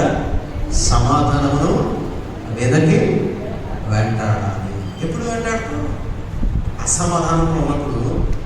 పరిశుద్ధాత్మ కలిగిన వాడు అసమాధానం వచ్చిందానికి శ్రమ రాదా? పరిశుద్ధాత్మ కలిగి ఉన్నాడు కష్టం రాదా? బాధ రాదా? దుఃఖం రాదా? ఏడుపు రాదా? అన్నీ వస్తాయి. కానీ వచ్చినప్పుడు ఆత్మ లేనివాడు ఎలా ఉంటాడు, ఆత్మ కలిగిన వాడు ఎలా ఉంటాడు తెలుసా? ఆత్మ లేనివాడు, ఆత్మ అనుభవం లేనివాడు గదిలో వెళ్ళిపోయి ఒక మూలకు వచ్చి ఎవరితో మాట్లాడు, వాడు ఏడుతూనే ఉంటాడు, బోన్ తీయడాడు, ఎవరిని పలకరించి ఏంటి రాలకున్నాడు, ఎలా ఎవడమన్నాడు. రోజులు గడిచిపోతున్నా ఆడు మొహం మార్చుకునే ఉంటుంది. అది ఏడుస్తూనే 4-5 సార్లు భర్త వచ్చి అయినదిలేమ్మా బయటికి రంటే నీతో మాట్లాడు. ఒకే ఇంట్లో ఉంటారు, 4 రోజులు భార్య భర్తలు మాట్లాడదు. లేదంటారా లేంటారు? ఎంతమంది ఉన్నారు ప్రియ దేవుడు పెట్టారు. ఇంకా చెప్పనా, ఒక పరిశుద్ధాత్మ మనలో ఉంటే దేన్ని వెతుకుతాం? గొడవలను వెతకమండి, గొడవలను వెతకం, వాదనలు పెట్టుకోం. ఒకడు మన మీద పడిపోతున్నాడు, అకారణంగా దూషించేస్తున్నాడు, అకారణంగా బాధపడుతున్నాడు, ఇబ్బంది పెడుతున్నాడు అంటే నువ్వు నిజంగా ఆత్మ కలిగిన వాడవైతే ఇక నువ్వు సైలెంట్ అయిపోతావు. వీలైతే వాడు కొంచెం మూలంగా తగ్గించి, అంతేకాని వీడికి ఎప్పటికైనా వీడికి ఎలాగైనా వీడిని పట్టుకొని చుట్టుపట్టుకుని ఎలాగేసుకో, నేను ఏంటో వీడికి చూపించాలి అవసరం లేదు. దేవునికి స్తోత్రం. ఎందుకంటే పరిశుద్ధాత్మ కలిగి ఉంటే మీ మెంటల్ పీస్ ఏదైతే ఉందో ఎవరి కోసం పోవద్దు. పరిశుద్ధాత్మ మనలో ఉంటే మనల్ని ప్రార్థనలోకి తీసుకెళ్ళిపోతాయి. దేవునికి స్తోత్రం. మోకరింప చేస్తాడు, ఏడ్చేలా చేస్తాడు. ప్రభువా ఏంట్లో వారి పరిస్థితి, నేను ఎవరికి అపకారం చేస్తాను, నా మీద అలాగే కక్ష అని ప్రభు సన్నిధిలో మొరపెట్టేలా చేసి ఒక లేఖనం, ఒక వాగ్దానం జ్ఞాపకం చేసి నీ హృదయానికి విశ్రాంతి తెచ్చేస్తాడు. దేవునికి స్తోత్రం. కానీ ఆత్మ లేని వారు ఏం చేస్తారు? ఆత్మ లేని వారు ఎలా ప్రవర్తిస్తారు? నాతో ప్రతిరోజు నాకు చెప్పి ఆఫీస్కి వెళ్ళేవాడు, ఈరోజు నాకు చెప్పకుండా వెళ్ళిపోయాడు అని చెప్పి ఇంటికి వచ్చిన తర్వాత గొడవ పెట్టుకుని ఎవరో వాడితో మాట్లాడుకున్నారు. ఆగి ఉండదు అక్కడ మాట్లాడతాయి. ఎన్నిసార్లు సారీ చెప్పలే, నో నో. మళ్ళీ బైబిల్ చదువుతుంది, ప్రార్థన చేస్తుంది, భక్తులు క్షమించదు. ఏం లేదు లోపల సమాధానం. ఇక్కడ రాయించబడింది, గొప్ప రెక్కలు నాకుంది నెడలని ఎగిరిపోయి ఎలా ఉంటాను, నెమ్మదిగా ఉంటాను. ప్రీతిగా పెట్టారా? మీ ఇళ్లలో సమాధానం నెమ్మది కావాలంటే పరిశుద్ధాత్మ నింపుదల కావాల్సిందే. వాక్యం చెప్తుంది, ఉదయమున మీకు కోపం వచ్చిన ఎడల సూర్యాస్తమయం ఏమైపోవాలంట, సమాధానం. వాక్యం చెప్తుంది, కోపపడుడి కానీ పాపము. నెలలన్నా కోపాలు పెట్టుకుని మాట్లాడుకోకుండా ఉండేవాళ్ళు అనుకుంటారు భార్య భర్తలు. వాళ్ళు బయట పడితే అవుతాను కాదు, మనకి ఆయన మన మీద మన శత్రువుగా భావిస్తున్నాడంటే వాక్యం చెప్పినట్టుగా దుష్టులు దూరంగా ఉంది. వాక్యం దూరంగా ఉండడంలో తప్పులేదు. ఎక్కడ కరెక్ట్ వందనాలు చెప్పి బయట. కానీ ఇంట్లో భార్యాభర్తలు, పిల్లలు, తల్లిదండ్రులు కూడా మాట్లాడుకోలేని పరిస్థితుల్లో ఉంటే దాన్ని సమాధానం అంటారా, అసమాధానం అంటారా? ఆ ఇంట్లో నెమ్మది ఉంటుందా, ప్రశాంతత ఉంటుందా? చాలా మంది నాతో మాట్లాడు, నాకు ప్రశాంతంగా లేదు. కానీ తెలుసుకోవాల్సిన సత్యం ఏంటంటే వాళ్ళిద్దరూ మాట్లాడుకోకపోవడం వల్లనే ప్రశాంతత లేదు. భార్యాభర్తలు, తల్లిదండ్రులు, పిల్లలు ఎప్పుడు మాట్లాడుకోవాలి, ఎప్పుడు సహవాసం చేయాలి. దేవునికి స్తోత్రం. అలాగే మన ఇంటికి సాదృశ్యంగా ఉన్న ఆత్మీయ కుటుంబమైన మందిరంలో కూడా అంతే. దేవునికి మహిమ కలుగునుగా. చర్చిలో, దేవుని మందిరంలో ఒకటితో ఒకటి మాట్లాడుకుంటారు. ఎవరితో మాట్లాడలేదంటే వెంటనే అర్థం అవ్వాల్సిన సంగతి ఏంటంటే వాడిలో, ఆమెలో పరిశుద్ధాత్మ నింపుదల లేదు. మందిరంలో ఎవరైనా ఒకరితో ఈ వ్యక్తి నాతో మాట్లాడదండి, ఈ వ్యక్తి నాతో మొహం తిప్పుకుంటుందండి, లేదా నేను ఈ వ్యక్తితో మాట్లాడండి, నేను మందిరానికి వెళ్తాను నా వ్యక్తి మొహం కూడా చూడండి అనుకున్నావా? నీలో ఏంటంటే సమాధానం, నెమ్మది లేదు. పౌరము దేనికి సూచనగా ఉంది అని అంటే సమాధానం లేని పరిస్థితుల నుంచి నెమ్మది కొరకు రెక్కలు ధరించి ఎగిరేది కాదు పౌరం. దేవునికి మహిమ కలుగును గాక. ఆమేన్. చూడండి 3వ వచనం, అందులో శత్రువుల శబ్దమును బట్టి, దుష్టుల బలాత్కారమును బట్టి నేను చింతాక్రాంతుడనై శాంతి లేక మూలుగుచున్నాను. వారు నా మీద దోషం మోపుచున్నారు, ఆగ్రహం గల వారే నన్ను హింసించుచున్నారు. అతనికి ఏం లేదంట, విశ్రాంతి లేక మూలుగుతున్నాడు, కోరుకున్నాడు. గొప్ప వలె నాకు రెక్కలు నెడలని ఎగిరిపోయినా మదిగా ఉంటాను. దేవునికి స్తోత్రం. హల్లెలూయా. నువ్వు అలాంటి పరిస్థితుల్లో ఉంటే చేయవలసిన ఒకే ఒక పని, పరిశుద్ధాత్మ సహాయం కోరుకోవడం మాత్రమే. దేవునికి స్తోత్రం. అప్పుడు ఎలాంటి అశాంతిలో నువ్వు ఉన్నా, ఎంతో సమయం అందులో నువ్వు ఉండవు. దేవునికి మహిమ కలుగును గాక. ఎవరికి బాధలు ఉండవు? బాధలు లేని వాళ్ళు ఇక్కడ ఎవరు ఉన్నారంటారా? ఉన్నారా? నాకు బాధలు ఉండమంటారా? ఉంటాయి ఉండవా? బోల్డన్ బాధ ఉంటాయి, బోల్డన్ తలెత్తులు ఉంటాయి. కానీ ఎప్పుడు ఎందుకు నవ్వుతా చక్కగా ఎంత ఎనర్జీగా ఎందుకు ఉండగలుగుతున్నాను? ఎందుకంటారు? ఎందుకు? కేవలం పరిశుద్ధాత్మ వలన. దేవునికి స్తోత్రం. అశాంతి లేని పరిస్థితుల్లో నన్ను ఎంతో సమయం ఆయన ఉండలేవడు కనుక నేను ఎగిరి మళ్ళీ సమాధానం దగ్గరికి వచ్చేస్తూ ఉంటాను. దేవునికి స్తోత్రం. అది ఎలాంటి బాధైనా నాకు ఎగిరిపోవడం తెలుసు, నెమ్మదిగా ఉండడం తెలుసు. దేవునికి మహిమ కలుగునుగా. అక్కడే ఉండి ఏడిస్తే, అక్కడే ఉండి బాధపడితే, ఉపవలే రెక్కలు ధరించి ఎగరడం మీద చేతనమ్మకపోతే, పరిశుద్ధాత్మ రెక్కల మీద నువ్వు కూర్చోవడం చేతనమ్మకపోతే నువ్వు ఎప్పటికీ సంతోషంగా ఉండలేవు. ఒక దేవుని పెట్టారు. ఒకడు ఎప్పుడు దుఃఖంగా ఉన్నాడు, ఎప్పుడు బాధగా ఉన్నాడు, ఎప్పుడు సంతోషం లేదు. వాడి మాటేమో నేను పరిశుద్ధాత్మ నింపబడ్డాను, వాడి మాటేమో దేవుడితో ఉన్నాను, వాడి మాటేమో నేను వాక్యం చదువుతున్నాను, వాడి మాటేమో నేను ప్రార్థన చేసిన, వాడు మొక్కలేమో ఎప్పుడు వారిపోయి, ఎప్పుడు మొహం చూస్తేనే ఎప్పుడు దుఃఖమే, ఎప్పుడు బాధ. బాధలు ఎవరికి లేవు? దుఃఖం ఎవరికి లేదు? మీ అందరికంటే ఎక్కువ దుఃఖం, ఎక్కువ ప్రెషర్స్ నాకు ఉన్నాయి. కానీ ఏమీ లేని సంతోషంగా హాయిగా ఉండేవాళ్ళకి కేర్లెస్గా బతికేస్తాం. కారణం ఏంటంటే అందులో ఎంతోసేపు ఉండడం నాకు ఇష్టం ఉండదు కనుక పరిశుద్ధాత్ముడు రెక్కల మీద ఎక్కించి మళ్ళీ నెమ్మది దగ్గర తెచ్చేస్తాడు. దేవుడికి ఇష్టం మాట అన్నప్పుడు ఇక ఆడి స్థాయి అన్నాడు బతికెంత అన్నంత మాట అంటాడా అని నీ యొక్క స్వభావం బయటకు వచ్చి అంటున్నప్పుడు పరిశుద్ధాత్మ నీళ్ళు ఉంటే ఏమంటే తెలుసా, నిన్ను కాదురా బాబు జగత్ రక్షకుడని యేసు ప్రభుని అన్నారు, ఇప్పుడు కూడా అన్నారు, నువ్వెంట అన్నాడు. అంతే జ్ఞాపకం చేస్తాడు. నా నిమిత్తం నువ్వు నింపబడిన ఎడల అది సంతోషం ఎంచుకోవాలంటే దేవునికి స్తోత్రం. జ్ఞాపకం చేస్తాడు.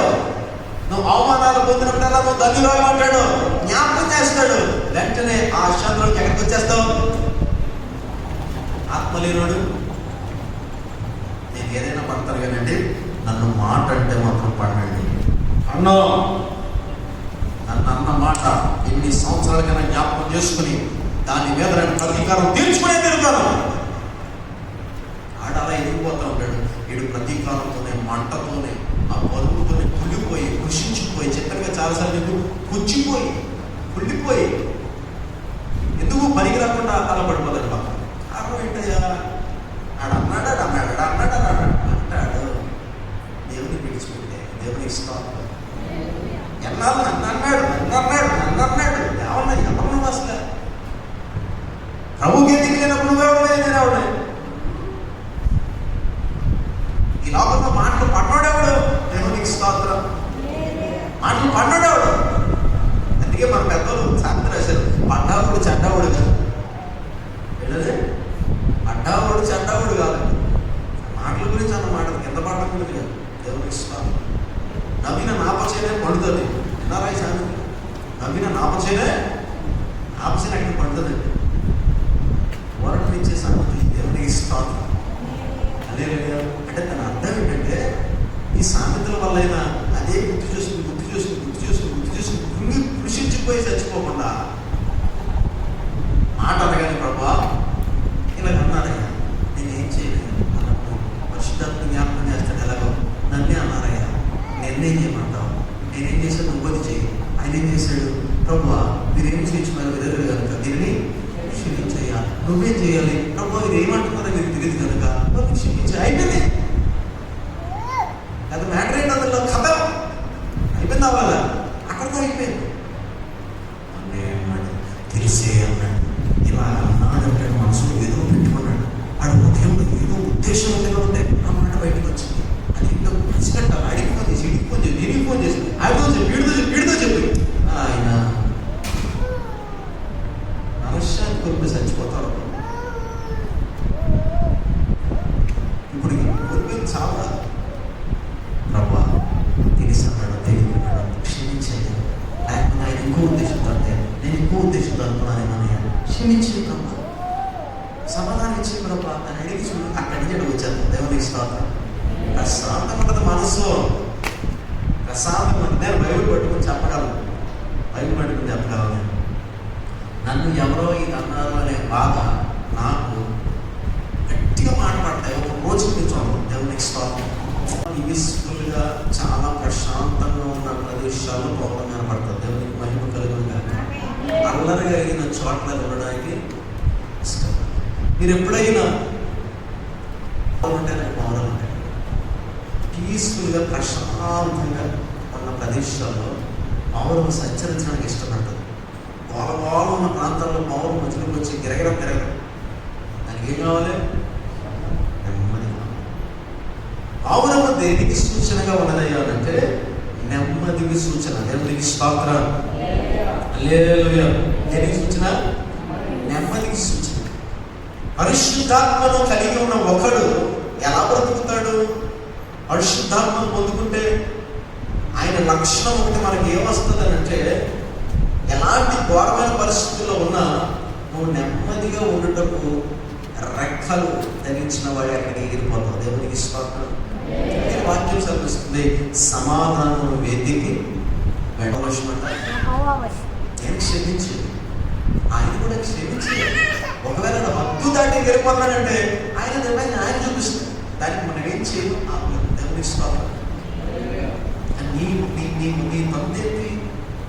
నీ తంతేంటంట నువ్వు అసమాధానం వచ్చారు, ఎప్పుడు కూడా సమాధానంలోకి వచ్చా. దేవునికి స్తోత్రం. నెమ్మది లేదు, ఏం చేసైనా వచ్చా. దేవునికి మహిమ కలుగునుగా. ఏం చేసైనా అది కాళ్ళు పట్టుకునే పరిస్థితి, కాళ్ళు కూడా పట్టుకునైనా సరే. సామెతల్లో ప్రసంగంలో ఎప్పుడో మన సొలొమోను రాశాడు, నీకు ఎవరికైనా శత్రుత కలిగిన ఎడల వాడు మార్గంలో ఉండగానే వెళ్ళి వాడితో ఏమన్నాడు, సమాధాన పడము. ఏంటి ఎడల వాడు మార్గంలో ఉండగానే వాడిని సమాధానం అడుగు. అలాగే మార్గంలో ఉండగానే లాభంతోనూ అన్నయ్య యాషవుతోనూ సమాధాన పడ్డాడు యాకోబు. దేవునికి స్తోత్రం. అతను ఇంకా మార్గంలో ఉండగానే అడుగు అడుగున అతని దగ్గర ఉన్న సేవకులతో, ఇదిగో నువ్వు గొర్రెలు తీసుకువెళ్ళు, ఇంకో 10 కిలోమీటర్ల తర్వాత నువ్వు ఆహారం తీసుకెళ్ళు, ఇంకో 10 కిలోమీటర్ల తర్వాత నువ్వు ఎక్కడ తీసుకువెళ్ళు, నీ దోసనాడు యాకోబు ఇచ్చాడని చెప్పు. దగ్గరికి వచ్చే వరకు గిఫ్ట్స్ పంపిస్తానే ఉన్నాడు. దగ్గరికి రాగానే పరిగెట్టుకుంటే వెళ్ళి ఫార్ములు పెట్టాడు. అన్నం ఏంటింటారు నిజానికి యాషావు దగ్గరికి అంటే యాకోబు దగ్గర భయంకరమైన ప్రజలున్నారని కాదు, విపరీతంగా సంపాదించారు. ఆ కాలంలో ఒక అమ్మాయిని మన యాకోబు, ఆ కాలంలో అంత ఎర్రి సంపాదించాడు యాకోబు. విపరీతమైన డబ్బులు, విపరీతమైన ఆస్తి, విపరీతమైన పనివారు సమూహం. అతని దగ్గర ఉన్నవారిని 3 సమూహాలు చేసి పంపించాడు. దేవునికి మహిమ కలుగును కాదు. అదే ఇప్పుడు మా అన్నయ్య వస్తాడు, అక్కడ దూరంగా పైసలు పెట్టరా ఎంత సంపరా దేవుడు పెట్టారు. దేవునికి స్తోత్రం. మోసగాడు అంటారు కానీ యాకోబు మోసగాడేనప్పటికీ యాకోబు దర్శనం కలిగిన వాడు. దేవునికి స్తోత్రం. పరలోకము నుంచి నిచ్చెన నేల మీదకు వేయకుండా పరలోకం నుంచి ద్వారములు ఎక్కుట దిగుట స్పష్టంగా చూసిన వాడు ఇప్పుడు సమాధానం కోరుకుంటాడు. దేవునికి స్తోత్రం. హల్లెలూయా. దేవుడా ఆత్మ దేవుడు నడిపిస్తే నువ్వేమనుకుంటావు? సమాధానం వెంటాడుతావు. ఇంకా ప్రభు నెమ్మది లేదయ్యా, నెమ్మదిలోనే ఉండి ఇంకా ఇంకా ఇంకా ఇంకా కుళ్ళు పెంచేసుకుని, కక్ష పెంచేసుకుని, పేరు నిండా పెట్టేసుకుని, ఇక మొహం చెప్తే అందులో కుళ్ళిపోయిన పుచ్చిపోయిన వంకాయ తప్ప కనపడుతుంది కదా. పుచ్చిపోయిన వంకాయ చూసారు మీరు?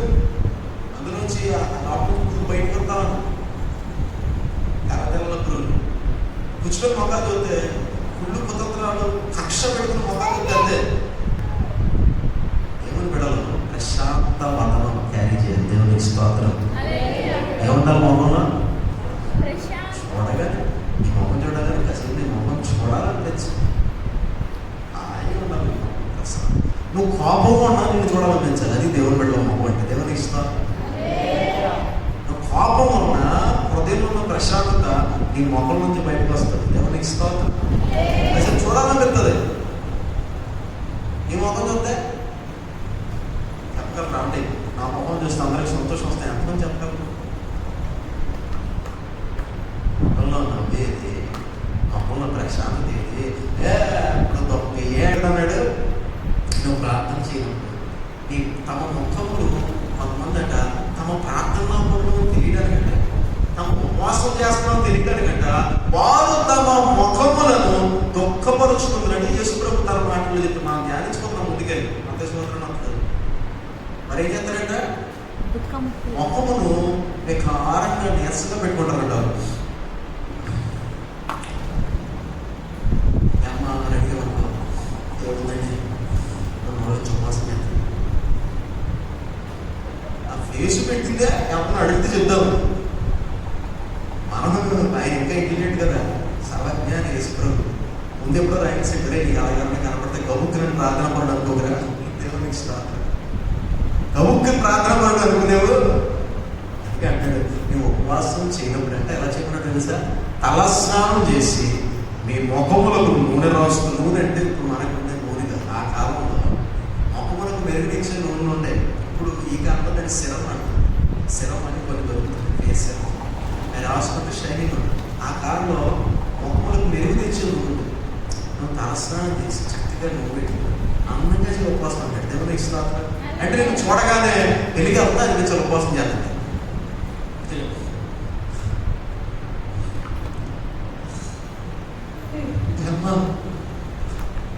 ఉపవాసం ఉపవాసం పాటుగా ఇదిగా ఉపవాసం మైండ్ సెట్ దేవుడు ఎంత మంచి మాట ముందుగా. అసలు ఈ మత్తేశ్వర తల్లిలోపు ఒక్కొక్కడికి 40 చెంపదెబ్బలు పడతాయి మనకి. అలాగే ఉంటుంది ప్రభు మాటలు. సమయం అంటాడు, వారట సంత వీధుల మూలం నిలబడి అందరికీ కనబడే వాళ్ళని చేతుల మీద ప్రార్థన చేస్తుంటాడు. ఇంట్లో ప్రార్థన చేసుకుంటాడు, గదిలో ప్రార్థన రాదు. వాళ్ళు ఉన్నారనుకో, అందరూ ఏదైనా బిజీగా అందరూ మంది జరిగిపోతుంది, బాగా బిజీగా. ఆడేం చేస్తున్నాడు, అందరూ ఏం చేస్తున్నాడు చూసి ప్రార్థన పడండి. ప్రభు ముందే చెప్పుడు, రే ఆడిని నమ్మకరా. ఒకసారి వికారంగా పెట్టుకుని ప్రార్థన చేసుకుని వీడిని నమ్మకం, ఆ మూల నిలబడి చేతుల పైకి కేకలేసి ఆయన నమ్మకం. పైగా ప్రభు అంటాడు, చెప్పేది ఏంటంటే పరిశుద్ధాత్ముడు నీలో ఉంటే దేవునికి స్తోత్రం. ఒక మాట పట్టుకుని సాగదేవు, పదే పదే ఆ మాటను గుర్తు చేసుకుని బాధపడవు.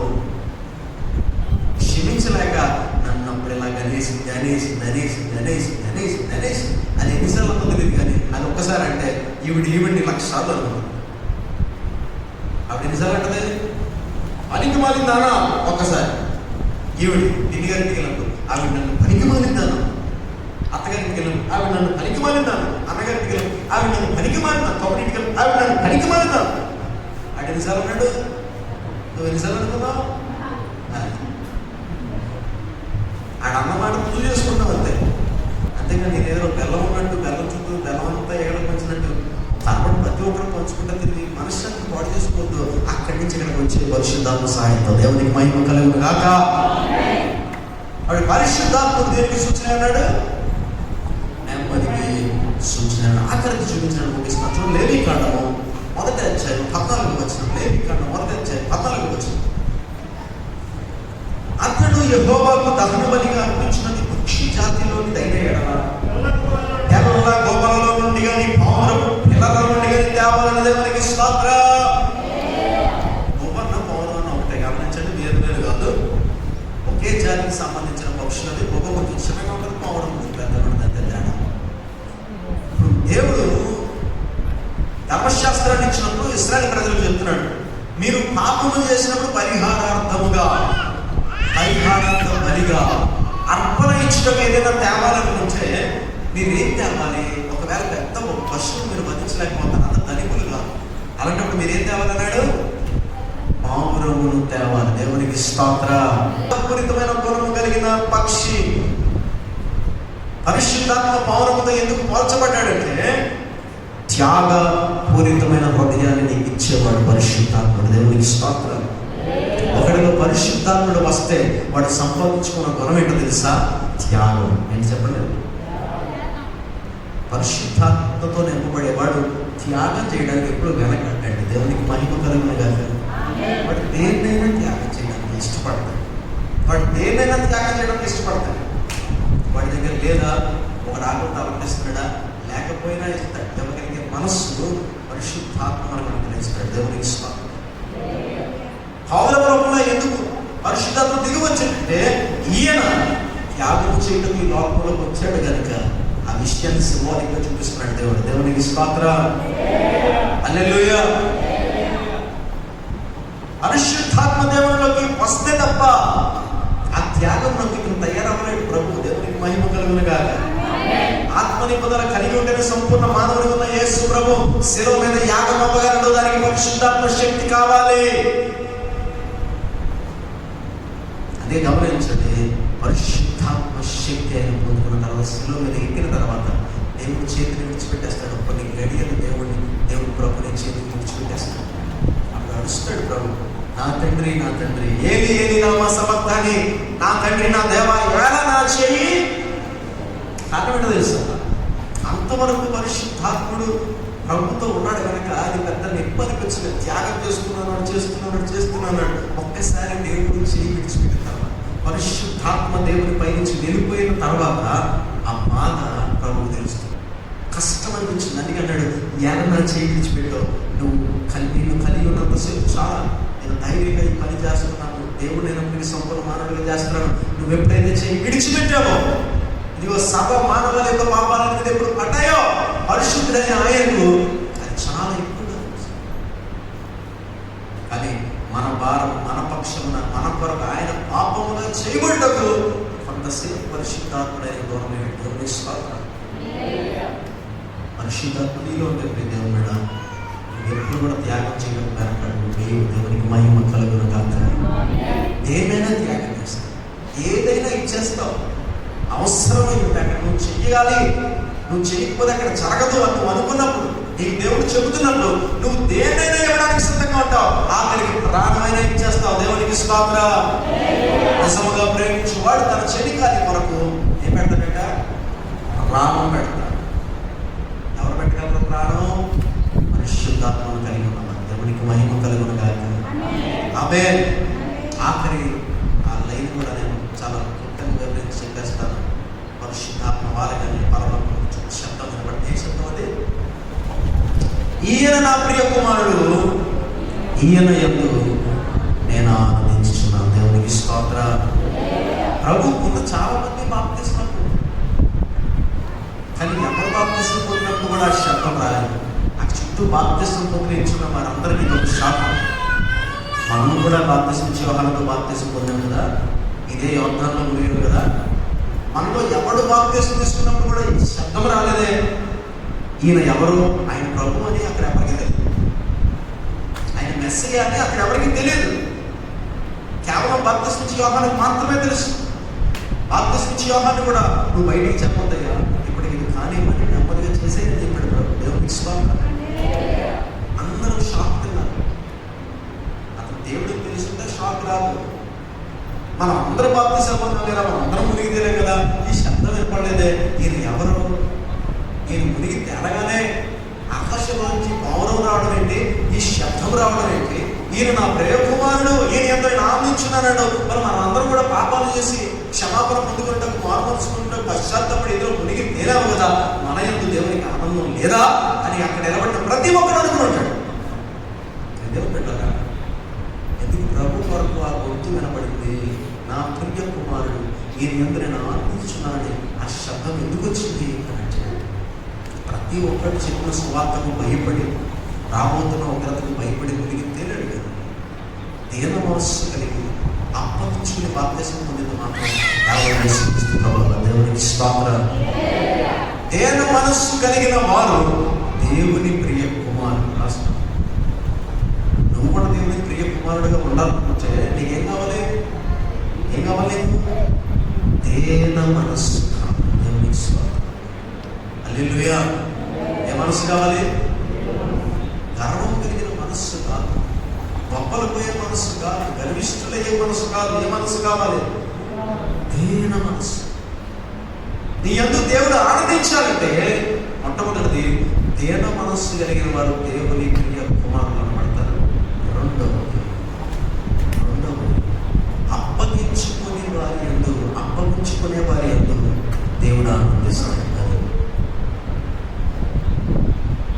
దీన మనస్సు గలవారు ప్రియ కుమారుడు, అప్పగించుకునేవారు దేవుడిని ఆనందపరిచారు. దేవునికి స్తోత్రం. హల్లెలూయా. ఎక్కడైనా ఎప్పుడైనా దేవుడిని నేను సంతోషపెట్టాలని అనుకున్నావా? నేను ఇంట్లో 2 లక్షణాలు ఉండాలి. ఏంటది? దీన మనస్సు ఉండాలి. రెండవది అప్పగించు. నువ్వు లోబడేవాడిగా వినయము కలిగి దీన మనస్సు కలిగి ఉంటేనే నీ యందు దేవుడు ఆనందిస్తాడు, దైవజనుడు కూడా ఆనందిస్తాడు. చూడండి, ప్రపంచంలో ఏ ఆర్గనైజేషన్ నడిచేది దీనివల్లే. రాజకీయ పార్టీ తీసుకున్నా, ఉద్యోగం తీసుకున్నా, బెస్ట్ ఎంప్లాయ్ అవార్డు ఎవరికి ఇస్తారు చెప్పండి? బెస్ట్ ఎంప్లాయ్ అవార్డు ఎవరికి ఇస్తారు? ఎవరికి ఇస్తారంటారు? ఎవడైతే మేనేజర్ గారికి లోబడి ఉంటాడో, వినయంగా ఉంటాడో, తగ్గించుకుంటాడో ఆయనకి బెస్ట్ ఎంప్లాయ్ అవార్డు వస్తుంది. ఎవరైతే పార్టీలో నమ్మకంగా లోబడి ఉంటారో, పార్టీలో ఉండి పార్టీ నాయకుడిని తింటారనుకో, అని ఏం చేస్తారు? పార్టీలో వచ్చి ఎక్కడైనా ఏ సంస్థలో అయినా ఆఖరికి దేవుని దగ్గర అయినా సరే దేవునికి స్తోత్రం. హల్లెలూయా. ఈ వాక్యం చదివేస్తుంది, లోబడి ఫలించిన వారు కలరు, తిరుగుబాటుదారులై నశించిపోయేవారు కలరు. దేవునికి స్తోత్రం. హల్లెలూయా. లోబడితేనే ఫలం. దీన మనస్సు కలిగి ఉంటేనే ప్రియ కుమారుడు అనబడతావు. అప్పగించుకున్నప్పుడే దేవుడిని యందు ఆనందిస్తాడు. దేవునికి స్తోత్రం. అప్పగించుకున్నప్పుడే, లోబడినప్పుడే దైవజనుడు నీ యందు ఆనందిస్తాడు. అప్పగించుకున్నప్పుడే నీ తల్లిదండ్రులు కూడా నీ యందు ఆనందిస్తాడు. నీ పిల్లలు బట్టి ఎప్పుడు సంతోషం చెప్పండి. నీ పిల్లలు నీ మాట విన్నప్పుడు సంతోషమా, మాట వినకపోతే సంతోషమా? నీకు ఇద్దరు పిల్లలు ఉన్నారండి, ఒకడు మాట వింటాడు, ఇష్టం వచ్చినట్టు రెబల్ తిరుగుతాడు, ఒకడు మాట వింటాడు. ఏం చెప్తావు అందరితో? ఏం చెప్తావు? ఓ పెద్దోడు వల్ల చాలా నరకబడ్డాడు, అసలు మాట వింటాడు, ప్రతిదానికి చెప్తాడు. ఏం చెప్పినా సరే నీకేం తెలుసా, నీకేం తెలియదు ఎలా అన్నాడు. ఏది రెండో పిల్లడు మాత్రం బంగారం అండి, చెప్తావు చెప్పాలి. ఇద్దరు నీకు కూడా ఇల్లే కదా. ఇద్దరంటే ప్రేమ ఉన్నా నీకు? ప్రేమ ఉంటుంది, కానీ ఇద్దరు నీకు సంతోషించేవాళ్ళు కాదు. ఎవడు సంతోషించాడు? ఎవడు మాట్లాడాడో ఆ చిన్న కొడుకు వల్ల నీకు సంతోషం, పెద్ద కొడుకు వల్ల సంతోషం. ఎవడు మాట్లాడో ఆడి వల్ల నీకు ఏం కలుగుతుంది? కాబట్టి మీరు పని చెప్పాలంటే మాట ఎన్నోడే చెప్తావా, ఈనోడు చెప్తావా? ఏదైనా వీలైతే ఇవ్వాలి. ఒకటి ఏదైనా కొని పెట్టాలనుకుంటే మాట ఎన్నోడు కొంటావా, ఈనోడు కొంటావా? ఎవడు కొంటావా? ఎందుకు? ఆడి ఎండు, ఆడి బాడీ చేస్తాడు, ఆడి మాట్లాడు, ఆడి తిరగబడతాడు. ఆడికి ఇచ్చిన ఈరోజు ఆడికి బండి కొరిస్తే రేపు పొద్దున తీసుకుని అక్కడ తాగలు పెట్టేస్తాడు, దేన్నో గుద్దేస్తాడు, బండి యాక్సిడెంట్ అయిపోతుంది. ఎవరికి చిన్నోడు తింటాం. మనం ప్రేమించండి అన్ని అడిగి పంపండి అంటూ ఉంటారు. చాలా ఇళ్ళల్లో ఉంటారు చాలా పిల్లలు. మా అమ్మకి ఆడెక్కనే ఇష్టం అండి, నన్ను అసలు పట్టించుకోదండి అంటే నెల్లగా ఇద్దరు తీసుకొచ్చి అడిగినప్పుడు బయటపడితే ఆడెక్కితే ఎందుకు ఇష్టం ఉంటారా? ఆడు మీ అమ్మ పొందట్టు తిరుగుతూ ఉంటాడు రా, మీ అమ్మ ఏం చెప్పినా చేస్తాడు రా, అందుకు అడంటే ఇష్టం. నువ్వు అది దానికి అమ్మ మీద ఎగబడతావు కదా. నీకు నువ్వంటే ఇష్టమేనా, కానీ నీకేమి చేయడానికి మనస్సు రావు. అంతేనా కదా? దేవుడికి అందరంటే ప్రేమ, ఎవరికైనా ఎక్కువ ప్రేమ తక్కువ ప్రేమ ఉంటుంది దేవుడికి. కానీ అందరి పరిస్థితులు ఒకలా ఉంటాయి, అందరి జీవితాలు ఒకలా ఉంటాయా? అందరికీ అన్ని తలవంతులు ఉన్నాయా? ఉంటాయా? ఒక సంఘంలో ఒకడు పాడేయగలడు, వాయిద్యం వాయించేయగలడు, ఒకడు అన్ని చేసేయగలిగిన స్థితి ఎవరికైనా ఉంటుందా? ఉంటుంది చాలా మందికి. ఎక్కువ తలాంతులు ఉన్నాయంటే వాడు ఎక్కువ లోబడి కూడా నాకు దేవుడు ఇస్తాడు. వాడు ఎక్కువ దీవించబడతాడంటే వాడు ఎక్కువ లోబడతాడు. అంతే. ప్రేమ ప్రేమ ఈక్వల్గానే ఉంటుంది. ప్రేమ ఈక్వల్గా ఉన్నాడు. నువ్వంటే అంత ఇష్టం, నువ్వంటే కూడా అంత ఇష్టం. దేవుడికి తారతమ్యాలు లేవు కదా, ఆయనకి దేవుడికి ఇస్తాడు. కానీ ఏదైనా ఇవ్వాలనుకున్నావు నువ్వు ఎవరికి ఇస్తాడు తెలుసా? ప్రభు లోబడి ఎవరికి ఇస్తాడు. ప్రేమ ఉంది కదా అని అందరికి ఇచ్చేడు. ఎవరికి ఇస్తాడు? మరి లోబడతాడు. వీడికి ఇస్తే వీడికి కాపాడు, వీడికి ఇస్తే వీడికి కృతజ్ఞత కలిగి. ప్రారంభంలో దేవుడు అందరికీ ఇస్తాడు, ఆ తర్వాత కృతజ్ఞత లేనోడికి దేవుడు మానేస్తాడు. కృతజ్ఞత లేనోడికి కొన్ని ఆశీర్వాదాలు వాడి మీద రావు. కారణం అటు రెప్పలాడు, ఆడు తిరగబడతాడు, ఆడి కృతజ్ఞత లేదు, ఆడు లోబడు, ఆడు పొగ చూపిస్తాడు, ఆడికి ఇచ్చిన అనవసరం. అదేదో వాడి దగ్గర తీసుకుని వీడికి ఇస్తే వీడి ఇంకా లోబడి ఉంటాడు కదా. దేవుడికి ఇస్తాడు. చాలాసార్లు మనం ప్రేమను పోగొట్టుకునే పరిస్థితులు ఎలా వస్తాయో తెలుసు. చాలాసార్లు మనుషులను పోగొట్టుకుంటాం, చాలాసార్లు మనం ప్రేమించే వాళ్ళు దూరం చేసుకుంటాం, మనకి అంతవరకు సహాయపడే వారి సహాయాన్ని మనం కోల్పోతాం. కారణం ఒకే ఒకటి, ఎప్పుడైతే తిరుగుబాటు చేస్తామో ప్రేమ ఉన్నా నీకు సహాయం చేయదు, మనసులో వంటి ఇష్టం ఉన్నా నీకు వ్యక్తం చేయబోతావు. కారణం నీ బుద్ధి ప్రతిసారి పదే చూపించవు కనుక, అరే నీ మీద టైం వేస్ట్ చేయడం కంటే ఇంకొకటికి ఇస్తే బాగుంటుంది కదా అని ప్రభు చేస్తాడు. దేవునికి స్తోత్రం. అందుకే వాక్యం రాయించబడింది, యెహోవా అంట ఎల్లకాలము యెహోవా మనస్సుట నరులతో వాదించు. రాయించండి, ఎల్లకాలము యెహోవా నరులతో వాదించడం, విచారించడం. 2-3 సార్లు అదే పని. వాడు ప్రీతిని పెట్టారా? మీ తల్లిదండ్రులకైనా, పిల్లలైతే మీ తల్లిదండ్రులకైనా, భార్యలైతే మీ భర్తలకైనా, పెద్దవాళ్ళైతే మీ తల్లిదండ్రులకైనా, ఉద్యోగం చేసేవాళ్ళైతే మీ నాయకులకైనా, పొలం పనులకి వెళ్ళేవారికైతే మీ రైతుకైనా, మీ యజమానులు ఎవరికైనా, దైవజనుడికైనా మీరు ఎంతకాలం లోబడి ఉంటారో అంతకాలం మీ వరకు ఏదైనా చేయాలనిపిస్తుంది. వారికి ఎప్పుడు తిరగబడతారో, ఎప్పుడు తిరుగుబాటు చేస్తారో, అమ్మా కూర్చోవాలి, అక్కడ తిరగకూడదు, కూర్చో, అక్కడితో వాడు కూర్చో. దేవునికి మహిమ కలుగును కాక. ఎప్పుడైతే మనం తిరగబడుతూ ఉంటామో ప్రియ దేవుని బిడ్డలారా, అప్పగించుకోలేము, ఏముంటుంది? ఆనందం ఉండదు మన వల్ల. అప్పుడు చూస్తాడు ఆఫీసర్ ఏం చేస్తాడు? This candidate is debarred, this candidate is suspended, this student debarred, తీసిచ్చేస్తాడు. అప్పుడు దేవుని బిడ్డలారా, అలాంటి పరిస్థితి తెచ్చుకోరు. దేవునికి స్తోత్రం. హల్లెలూయా. దేన మనసును ధరించండి, అప్పగించుకోండి, మీ నాయకులకు అప్పగించుకోండి, లోబడండి, తగ్గింపు స్వభావాన్ని ధరించండి. మీరు ఫలిస్తారు, అభివృద్ధి పొందుతారు, గోడల మీదకి వ్యాపిస్తారు. అట్టి కృప ప్రభు మనందరికీ అనుగ్రహించుకున్నాక గాలి సముద్రము నడిచిన దేవుడు నీకు సహాయం చేస్తాడు. నెమ్మదిగా